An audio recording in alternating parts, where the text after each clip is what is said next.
जय बिहार और नमस्कार मेरे सातवें चरण के सारे भावी शिक्षक शिक्षिकाओं। आप सबके लगातार कमेंट्स आ रहे थे कि सर आप भूल गए हैं, हम लोग प्रदर्शन भी कर रहे हैं फिर भी आप बात नहीं कर रहे हैं और मतलब आप भी बदल गए हैं, साथ छोड़ दिया। ऐसा कुछ भी नहीं है साथियों। असल में आपके लिए कुछ अच्छी खुशखबरियाँ हैं जिनके बारे में बात करेंगे। 1 लाख तक के पदों का सृजन हुआ है प्राइमरी के लिए, इसके बारे में भी बात करेंगे। और एक और चीज़ कि मैं आप सबको भूला नहीं हूँ, कहीं ना कहीं प्रशासनिक जीवन की कुछ दायित्व होते हैं, कुछ जिम्मेदारियाँ होती हैं जिनके लिए मुझे जाना आना पड़ता है। तो मैं विगत कुछ दिनों से रांची हाईकोर्ट गया हुआ था, आप देख सकते हैं, और इसकी वजह से आप सबके बीच में नहीं आ पा रहा था क्योंकि कुछ ना कुछ कार्य भी इम्पोर्टेंट होते हैं और जीवन के लिए कुछ कार्य करने भी पड़ते हैं, ऐसा कुछ नहीं है। तो ये एक बात है। दूसरी चीज़ कि आप सबके लिए एक सकारात्मक खबर मिले तब आप सबके बीच में आऊँ, हमेशा बुरी खबर देके कोई फ़ायदा नहीं है, आप भी डिमोटिवेट होते हैं इसलिए। और मैं बार बार वीडियोज़ बनाने से बचता हूँ क्योंकि क्या मतलब अगर कोई इन्फॉर्मेशन ही सही नहीं है तो आप सबके लिए क्या वीडियो बनाऊँ, इसलिए नहीं आ रहा था। और एक और सवाल है लगातार कि सर सीटेट का अभी तक रिजल्ट नहीं आया डिजी लॉकर में, तो क्या करें। बिल्कुल वो सवाल मेरे तक आ गया है, इसके बारे में भी बात कर लेंगे। बहुत सारी चीज़ें हैं जो आपको जाननी है, आपको कुछ न्यूज़पेपर्स भी दिखेंगे, आपको आपने देख भी लिए होंगे, बहुत सारी चीज़ों पे आप सबसे बात करेंगे। लेकिन इससे पहले अगर आप चैनल पे नए हैं तो आपसे निवेदन है कि सब्सक्राइब करके बेल आइकन दबा लें ताकि मैं मोटिवेट रहूं। और एक और चीज़ है कि आप लोगों के बीच में ना आने का एक और चीज़ होता है कि जब आपको मुझे लगता है कि वर्थलेस काम कर रहा हूँ, आपको मेरी ज़रूरत नहीं है या फिर आप देखते नहीं हैं, तो जब आप नहीं देखते हैं, आप सब्सक्राइब नहीं करते, तो अब वही चीज़ है ना कि मतलब हम जो कर रहे हैं उसके बदले में अगर आपका रिस्पांस अच्छा नहीं मिलता है तो आदमी को करने का मन नहीं करता है। तो अगर आप मेरे साथ हैं तो प्लीज़ चैनल पे नए हैं सब्सक्राइब करके कमेंट्स किया कीजिए, थोड़ा अच्छा लगता है कि चलो भाई अपने साथी लोग हैं वो साथ में हैं। अब देखिए, अब आ जाते हैं आप सबकी बहुत सारी बातों पर। आप ये पेपर्स का कटिंग देख पा रहे होंगे, अगर आप पढ़ पा रहे हैं तो पढ़िए, और अगर आप नहीं पढ़ पा रहे हैं तो इसमें ये लिखा गया है कि संजय जी ने ये कहा है, संजय सर ने ये कहा है कि बहुत जल्द हम 7वें चरण की भर्ती शुरू करेंगे। इसमें एक अच्छी चीज़ ये है कि जो बिल्कुल ही नगण्य हो गई थी, जो बात खत्म हो गई थी, तो फाइनली एक बार फिर से इसकी बातें शुरू हो गई हैं। और अगर आप लोगों को लगता है कि ये सरकार अपनी तरफ से कर रही है तो आप बहुत बड़ी भूल कर रहे हैं, क्योंकि ये सरकार अपनी तरफ से कुछ भी नहीं कर रही है। ये उन छात्रों के द्वारा किया गया प्रेशर बनाया गया है। ये जो वो छात्र जो लगातार आंदोलन पर बैठे हैं ना, जो प्रदर्शन कर रहे हैं आप सबके लिए, आपकी मांगों के लिए लड़ रहे हैं ना, ये उनकी जीत है कि सरकार को थोड़ा बहुत टिल्ट होना पड़ रहा है और अलग अलग न्यूज़ पत्रों के माध्यम से आप सब तक थोड़े से रुझावने वादे किए जा रहे हैं कि भाई अब हो रहा है, थोड़ा सा रुक जाइए।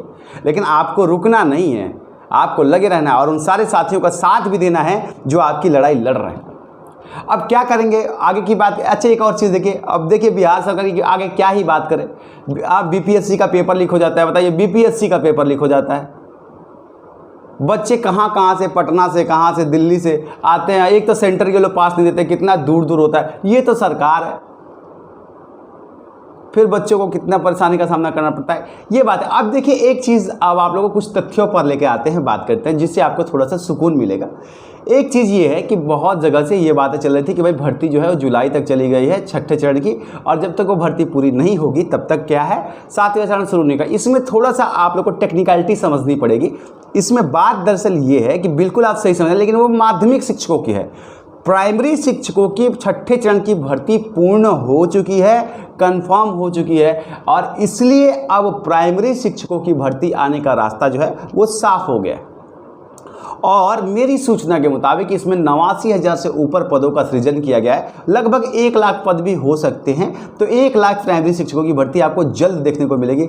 डेट बताना मेरे लिए पॉसिबल नहीं है जब आपको पता है कि सरकार नहीं बताती है, लेकिन मैं जो चीज़ें हैं जो मुझे पता चली है मैं आपको बता रहा हूँ। एक और चीज़ देखिए कि सरकार मेरे द्वारा एक RTI फाइल की गई थी 2019 में, तो उन्होंने कहा था कि 30 छात्रों पर हम एक टीचर देने के लिए बाध्य है, मतलब 30 स्टूडेंट पे, मतलब हर 30 स्टूडेंट पे एक टीचर देंगे। यहाँ पे रेशियो क्या है पता है, 300 पर भी एक टीचर नहीं है बिहार में। अब पद इतने खाली हैं फिर भी पता नहीं इनको देने में कहाँ इतना डर लग रहा है, हमको समझ में नहीं आ रहा है। सब चीज़ को पॉलिटिसाइज करके राजनीति से भरते हैं।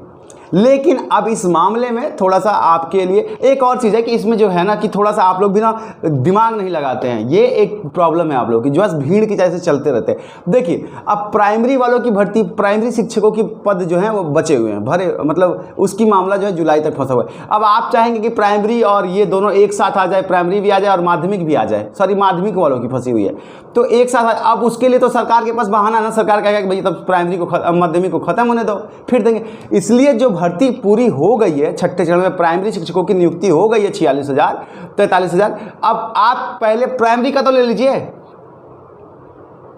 पहले आप प्राइमरी की लड़ाई लड़ लीजिए, प्राइमरी कहिए कि भाई हो गया तो पहले प्राइमरी दे दो। अब माध्यमिक और प्राइमरी दोनों के लिए क्यों लड़ रहे हो एक ही साथ?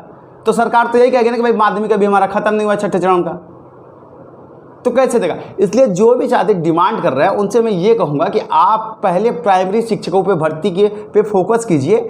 मैं भी अपनी तरफ से जो करना है वो कर रहा हूँ, लेकिन क्या ही कहें, देखिए ये देखिए सरकार के पास पत्र तो लिखे हुए हैं, लेकिन अब भाई मुख्यमंत्री जी आजकल किसी का पत्र कहाँ देखते हैं? आजकल तो वो सड़क पे भी लोगों को नहीं देखते। तो क्या कर सकते हैं, डेमोक्रेसी है। वोट के टाइम घर घर और काम के टाइम बस आप कहाँ और हम कहाँ वाली बात है। तो पहले आप प्राइमरी शिक्षकों की भर्ती की बात कीजिए, बेहतर है। हम भी अपनी तरफ से प्रयास कर रहे हैं। ट्विटर कैंपेन अब प्राइमरी शिक्षकों के लिए पहले किया जाएगा और एक बार वो हो जाए फिर माध्यमिक शिक्षकों के ऊपर आया जाएगा, क्योंकि उसमें जुलाई तक का वक्त लगना तय है। ऑलरेडी नोटिफिकेशंस आए हैं कि 26 जुलाई से 28 जुलाई तक पत्र बांटे जाएंगे माध्यमिक शिक्षक के छठे चरण की भर्ती को लेकर। तो उसके पीछे अगर आप जाते हैं तो आप अपना नुकसान करेंगे और फिर आप प्राइमरी शिक्षकों की भर्ती को भी लेकर के चले जाएंगे। जुलाई 28 जुलाई मतलब कि अगस्त हो जाएगा फिर। तो फिर उसके लिए मुझे मत कहिएगा कि मैंने आपको नहीं बताया। ये एक चीज़ हो गई। अब देखिए एक और चीज़ ये है कि बहुत सारे सीटेट के साथी हमारे जो हैं वो परेशान हैं कि सीटेट का रिजल्ट अभी तक नहीं आया, डिजी लॉकर में नहीं आया, क्या करें। साथियों आपकी ये बात मुझे समझ में आ गई है। मैंने बहुत सारे अपनी तरफ से जरूर मतलब प्रयास भी किए हैं, लेकिन लगता है कि आजकल सारे डिपार्टमेंट्स जो है ना थोड़े से रिलैक्स मोड में ही चल रहे हैं। विद्यार्थियों को किसी की पड़ी नहीं है ना, विद्यार्थियों की किसी को नहीं पड़ी है और भैया वहाँ भी सोए हुए हैं। तो अब प्रयास कर रहे हैं, कुछ और बड़े बड़े कोचिंग से बात किए, बड़े बड़े टीचर से बात किए और जल्द ही आप लोगों को एक ट्विटर कैंपेन दिखेगा सीटेट के रिजल्ट के डिजी लॉकर में आने को लेकर के, सीटेट सर्टिफिकेट को लेकर के। हैशटैग सीटेट सर्टिफिकेट 2021 ये आपको ट्रेंड करता हुआ मिलेगा और जल्द ही हम उसके लिए प्रयास करेंगे। अगर ये कुछ दिनों में नहीं होता है आपको इसकी सूचना मैं दे दूंगा, लेकिन ये आपकी शिकायत आ चुकी है और हम इसको लेकर के प्रयासरत हैं। तो आप निराश नहीं है, बस थोड़ा सा वक्त दीजिए, मैं आप सबके बीच में आऊँगा ज़रूर। और एक और चीज़ ये है कि देखिए इस 6वें चरण के प्राइमरी शिक्षक की भर्ती को लेकर के मेरी बात एक बहुत ही उच्च अधिकारी से हुई थी। उन्होंने ये कहा, मुझे ये बताया, हालांकि मैं उनका नाम नहीं बता सकता हूँ, आपको पता है। तो उन्होंने साफ शब्दों में ये कहा कि देखो शिक्षकों की भर्ती को लेकर के अमित हम पूरी तरह से प्रतिबद्ध हैं और इसको हमको करना तो है, लेकिन इसमें प्रॉब्लम ये है कि जितने भी निकाय हैं वहाँ से ये लोग विज्ञप्ति की पूरी लिस्ट नहीं दे रहे हैं और 21 तक का डेटा कलेक्ट करने में समस्या आ रही है। और तो कुछ चीज़ें हैं टेक्निकलिटी, लेकिन उसमें एक चीज़ जो हमें नोटिस करने वाली है, उन्होंने ये कहा कि भाई नहीं 7वें चरण को लेकर के हम लोग सीरियस हैं और उसको हम जल्दी करेंगे। तो ये एक चीज़, और ये कोई प्रेशर में नहीं था, कोई इंटरव्यू नहीं था, उन्होंने बस फॉर्मली हमारी बात हुई तो उन्होंने बताया था। तो आप थोड़ा सा रिलैक्स ले सकते हैं। कुछ और भी महत्वपूर्ण अपडेट्स हैं जो अनऑफिशियल हैं, जैसे एक कॉन्फिडेंस हो जाती हैं, कंफर्म हो जाएंगी तो मैं आप सबको बता दूंगा। आपको पता है कि मैं जब तक कोई भी न्यूज़ जो होती है ऑथेंटिक नहीं होती है तब तक आप सबके बीच में लेकर नहीं आता और बार बार वीडियो बनाने से थोड़ा बचता। तो ये थी 7वें चरण के लिए। आप देख सकते हैं, ये पेपर्स वगैरह देख सकते हैं, आप सबके लिए खुशखबरी। थोड़ा सा रिलैक्स रहिए, बाकी हमारा जो काम है वो प्रयास करने का कर रहे हैं। अगर आप चैनल पर नए हैं सब्सक्राइब करके बेल आइकन दबा सकते हैं।